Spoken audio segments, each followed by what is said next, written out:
Lalu pemirsa, siapa yang disebut dewa-dewa dan dianggap bisa menentukan keputusan atas dinamika Pilkada Jakarta? Bukankah selama ini hanya ketua umum partai politik yang bisa menentukan maju atau tidaknya kandidat kepala daerah? Kita akan membahasnya bersama dengan Muhammad Iqbal, Jubir PKS, Jazilul Fawait, Waketum PKB, dan Muhammad Kodari, Direktur Eksekutif Indo Barometer. Selamat malam Mas Kodari, Mas Iqbal, dan juga Gus Jazil. Selamat malam, salam. Waalaikumsalam. Oke, saya mulai ke Mas Kodari dulu ya untuk memberikan konteks. Ini kan Ahmad Syaroni mengatakan Pilkada Jakarta itu tergantung dewa-dewa politik yang menentukan. Nah, sejauh yang kita tahu dewa-dewa itu kan identiknya dengan ketua umum partai politik. Tapi dari statement ini apa mungkin ada dewa lain yang sebetulnya bisa menentukan keputusan di Pilkada Jakarta di atas ketua umum parpol? Mas Kodari. Ya, saya kira kita semua sudah paham ya bahwa dewa-dewa itu adalah atau mengarah kepada para ketua umum partai yang memiliki wewenang untuk mengambil keputusan mengenai pencalonan para calon gubernur di DKI Jakarta ini. Jadi kalau Bang Sahroni di Nasdem dewanya namanya Surya Paloh. Kalau Bang Iqbal itu di PKS dewanya Majelis Syuro, ketua Majelis Syuronya namanya Salim Segaf Al-Jufri. Kalau di PKB dewanya Bang Jazilul itu adalah Muhaimin Iskandar. Dan pada hari ini kita bisa lihat bagaimana dewa PKS dan dewa Nasdem ini kelihatannya udah cukup kompak ini ya. Walaupun langitnya agak beda-beda warna ini, tapi ternyata justru komunikasinya paling lancar dan sudah confirm mengusung Anies Baswedan dan sudah memenuhi persyaratan. Nah, dewa-dewa yang masih menyimpan kartunya itu adalah PDI Perjuangan, ya, siapa yang akan dicalonkan. Dugaan saya sementara adalah Ahok karena patokannya adalah elektabilitas dan hubungan antara Bu Mega dengan Ahok. Lalu kemudian PKB dengan masuknya Nasdem di paslon Anies, maka kemudian kelihatannya lebih realistis kalau bergabung dengan PDI Perjuangan. Apalagi selama ini kan memang semacam ada pakem ya nasionalis itu dengan Islam tradisional yang diwakili oleh PKB. Tapi misteri yang paling besar yang dewa-dewanya masih berunding itu dewa-dewa koalisi Indonesia Maju. Karena kita lihat misalnya Gerindra dan PAN juga menyebut nama Ridwan Kamil, tetapi Golkar maunya Ridwan Kamil maju di Jawa Barat bukan di Jakarta. Jadi itulah 9 dewa ya. Mas Kodari, juga tapi ada juga yang menerjemahkannya begini, bahwa dewa-dewa itu adalah penguasa dan pengusaha, betul tidak? Boleh aja, tergantung kriteria yang dipakai. Kalau saya sih bicara pilkada itu nomor 1 adalah elektabilitas, nomor 2 adalah partai politik. Elektabilitas itu untuk kunci kemenangan, partai politik untuk persyaratan. Dan dua hal tersebut tidak bisa dipisahkan. Partai politik itu kecenderungannya akan mengusung calon yang punya elektabilitas. Jadi kalau ditanya, ada nggak dewa yang lain? Ada sih sebetulnya super dewa, namanya elektabilitas. Itu. Jadi bahkan dewa-dewa ketua partai politik itu juga akan mengikuti elektabilitas. Saya yakin kalau Anies itu surveinya kecil, nggak mungkin dewa di PKS dan dewa PKB itu menyebut-nyebut nama Anies Baswedan. Itu apalagi Bang Jazil itu, wah ini pada pusing itu menghadapin Anies itu ya, karena dia punya elektabilitas. Bayangkan kalau nggak punya elektabilitas. Jadi kalaupun misalnya mau dikejar tafsir baru Vera, siapa itu dewa? Dewa nomor 1 dalam pemilihan langsung itu namanya elektabilitas. Dan yang bisa berbicara dan berkomunikasi dengan dewa-dewa itu adalah para surveyor.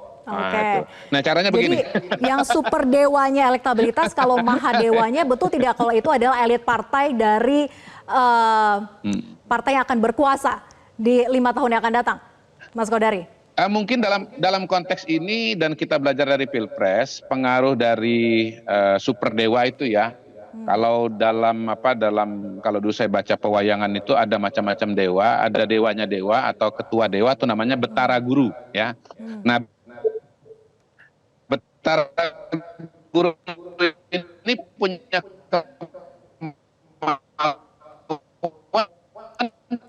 Waduh, sinyalnya terjadi gangguan komunikasi ya. Terbatas, kadang-kadang dilarang. Nah, saya nggak tahu nih Betara Karanya juga ini atau Rahwana.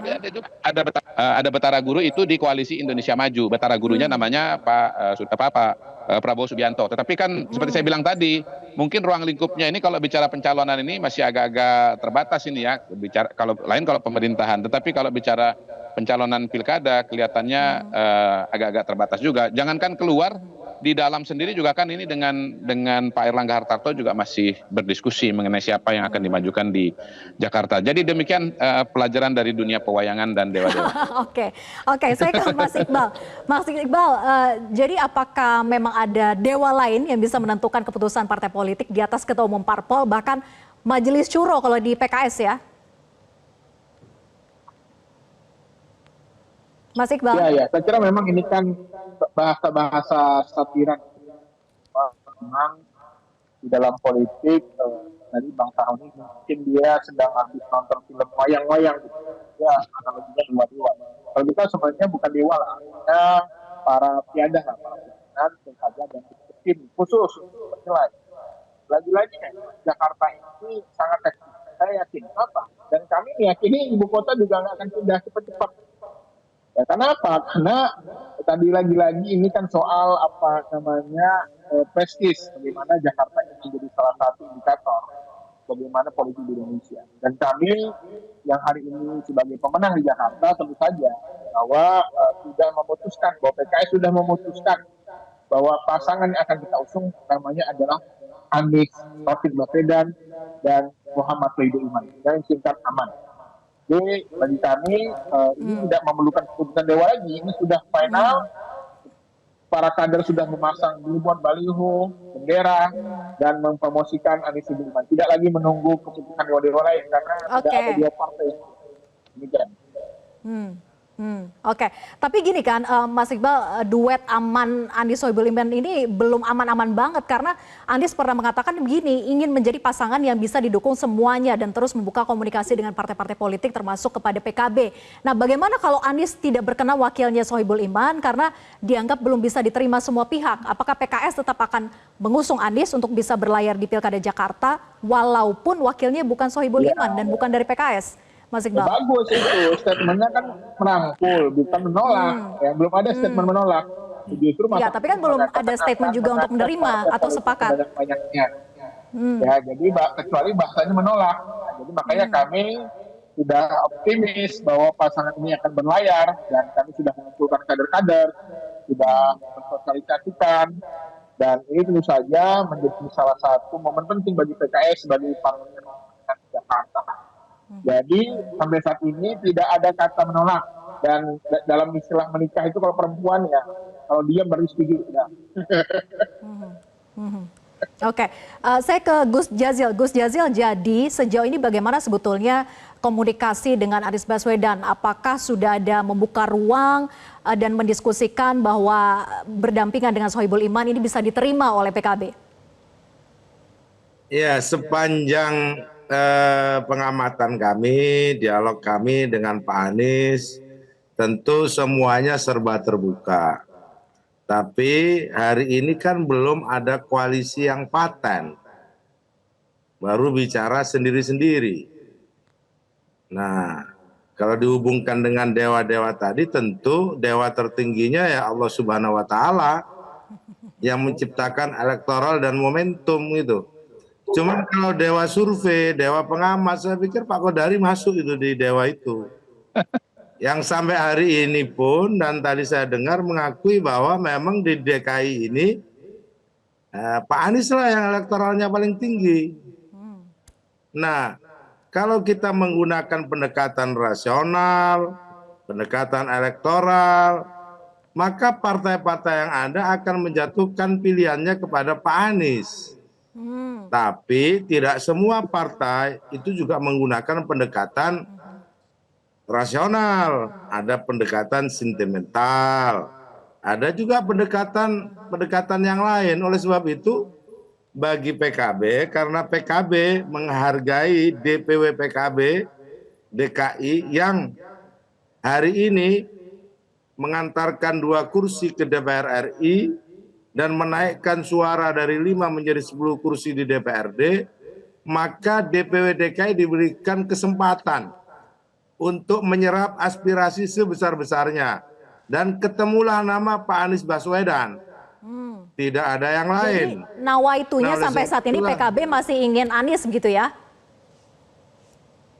Berdasarkan hasil survei, berdasarkan pengamatan, berdasarkan suara dewa pengamat seperti Pak Kodari tadi. Baik. Kalau tidak Oke. mengusung Anies kan otomatis tidak menghiraukan pengamat, tidak menghiraukan hasil survei, tapi mementingkan hal-hal yang lain.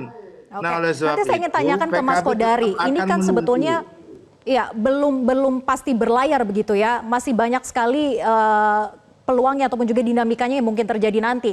Bagaimana sebetulnya Ya, ketika gini, Anies Mbak. belum tentu berlayar, Semakin tapi nanti saya akan tinggi nanya ke Mas Kodari. angin, Iya, semakin tinggi Usai jeda, pohon, Gus semakin Jazil. besar anginnya. iya betul. Semakin Usai jeda tinggi ya. elektoral Tetap bersama kami di Prime seseorang, Time News. semakin Kita lanjutkan diskusi, saya ke Mas Kodari. Mas Kodari, secara survei memang Anies paling tinggi sejauh ini di Pilkada Jakarta begitu ya. Tapi banyak pihak yang masih meragukan belum tentu Anies benar-benar bisa berlayar karena komunikasi antar politik juga masih belum final. Nah, kalau Mas Kodari melihatnya bagaimana? Ya, kalau pelajaran di Pilpres 2024 kita pakai waktu itu elektabilitas Anies nggak nomor satu, nyatanya tetap berlayar.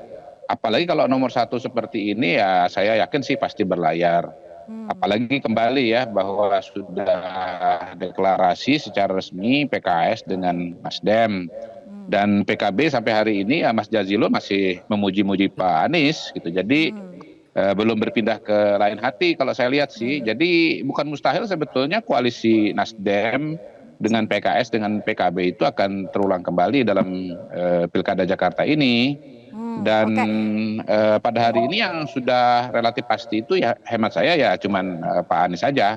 Dan calon-calon yang lain itu masih sangat-sangat cair, Vera. Jadi kalau saya yang ditanya sih, saya yakin bahwa Mas Anies akan maju dan bertarung kembali di Pilkada Jakarta. Gini, Mas tahun Kodari kan 2024 pernah ini. bilang ya bahwa Pak Prabowo itu akan punya peran yang sangat menentukan dalam proses Pilkada Jakarta. Akan sejauh Ya. apa sebetulnya Pak Prabowo terlibat di Pilkada Jakarta? Bagaimana juga dengan Pak Jokowi? Apakah juga akan ada campur tangan ataupun juga peran begitu untuk menentukan siapa yang boleh untuk berlayar di Pilkada Jakarta, siapa yang tidak boleh? Itu mungkin tidak akan sejauh itu perannya. Bisa, karena gini, Pak Prabowo kan adalah ketua Gerindra dan beliau adalah presiden yang akan dilantik menjadi presiden tanggal 20 Oktober yang akan datang. Karena itu siapapun presiden pasti punya pengaruh yang besar. Jangankan sabda, batuk pun aja itu sudah merupakan suatu pengaruh yang besar. Nah, saya melihat Pak Prabowo itu sebetulnya punya dalam tanda kutip ya kepentingan yang besar terhadap konstelasi pencalonan di Jakarta. Karena Jawa Barat adalah basisnya beliau dan karena itu kemungkinan lebih ideal bagi Pak Prabowo kalau ketua Gerindra Jawa Barat yaitu Deddy Mulyadi bisa maju dan terpilih di Jawa Barat sebagai gubernur. Dan saingan terberat Deddy Mulyadi adalah Ridwan Kamil. Karena itu Ridwan Kamil bagi Pak Prabowo Subianto sangat rasional kalau dimajukan menjadi calon di Jakarta. Elektabilitasnya juga dia punya, dari segi pengalaman bahkan Pak Jazil itu lebih panjang dibandingkan dengan dari Mas Anies gitu. Mas Anies baru sekali kepala daerah, Pak Ridwan Kamil ini udah 2 kali. Jadi saya kira banyak yang takut kalau Pak Ridwan Kamil ini masuk ke Jakarta, walaupun surveinya masih nomor 3, tetapi potensi daya ledaknya akan luar biasa. Bisa habis itu Anies dengan Ahok itu, menurut saya kalau ada Ridwan Kamil di sini. Dan karena itu kemungkinan Ridwan Kamil di Jakarta masih terbuka. Mengapa kemudian untuk Pilkada Jakarta dewa-dewa itu harus campur tangan sangat jauh, Mas Kodari? Oh iya, di semua pilkada, di semua pertarungan kan ikut campur ya, berperanan. Namanya juga ketua partai, bicara mengenai kaderisasi, bicara mengenai penguatan partai. Tentu saja Jakarta sangat strategis karena ini ibu kota, sudah terbukti berkali-kali dengan sorotan media yang begitu luas. Siapapun jadi gubernur Jakarta itu adalah calon presiden atau wakil presiden yang potensial di 2029. Pak Airlangga sendiri pun tetap istilahnya bersikeras Airlangga untuk maju di Jakarta, di Jawa Barat. Hemat saya supaya menghindari risiko bahwa kalau Ridwan Kamil terpilih sebagai gubernur Jakarta, maka kemudian potensi elektabilitas dia akan meningkat. Nanti kalau itu terjadi, maka Ridwan Kamil akan menjadi Ganjarnya Golkar, gitu loh. Yang bersaing dengan pada waktu itu Mbak Puan. Nah, Pak Airlangga nggak mau jadi Mbak Puannya di Golkar, gitu loh. Jadi di satu sisi pegang struktur partai, pegang kursi partai, tetapi di sisi yang lain nggak punya elektabilitas. Dan kembali di antara semua dewa-dewa dalam pilkada, dewa tertinggi itu sebenarnya adalah elektabilitas. Oke, kita ada 2 menit, saya bagi satu-satu ya. Ini ke Gus Jazil dan juga Mas Iqbal. Gus Jazil, jadi kalau memang masih bersikukuh bahwa PKB ingin dukung Anies, kalau memang komunikasinya mentok dengan PKS begitu ya, tidak mau wakilnya dari PKS, bagaimana kemudian apakah sudah ada membuka ruang juga komunikasi dengan PDIP misalnya untuk tetap melayarkan Anies di Pilkada Jakarta? Saya pikir jangan ngambil kesimpulan mentok dengan PKS. Saya pikir kesimpulan yang salah. Bahwa hari ini Pak Anies berikan jalan agar partai-partai bergabung semuanya. Yang kedua, kalau tadi faktor Pak Prabowo, saya tahu betul Pak Prabowo seorang patriot yang selalu mengutamakan kepentingan nasional daripada kepentingan pribadinya. Oleh sebab itu nggak akan ada hambatan kepada Pak Anies, saya yakin. Karena apa? Karena apapun DKI ini perlu stabilitas. Tidak mungkin kayak dulu ada semacam dikotomi, benturan. Saya yakin dengan dibukanya peluang komunikasi, apalagi Pak Prabowo juga ingin buktikan kepada publik sebagai pemimpin tertinggi yang bisa mengakomodasi semua kekuatan. Jadi menurut saya jangan dipertentangkan antara Pak Anies dengan Pak Prabowo, PKB dengan Pak Prabowo. Enggak lah, ini semua adalah untuk kepentingan masyarakat DKI. Apalagi mempertentangkan PKB dengan PKS. Enggak, kita ini ingin menyuguhkan pemimpin terbaik untuk warga DKI. Itulah Mbak Vera.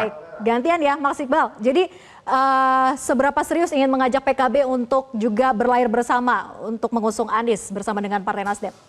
Ya, saya kira saya jawab dengan pantun aja ya. Pergi berjalan ke Jakarta, pulangnya mampir ke rumah Pak Raju.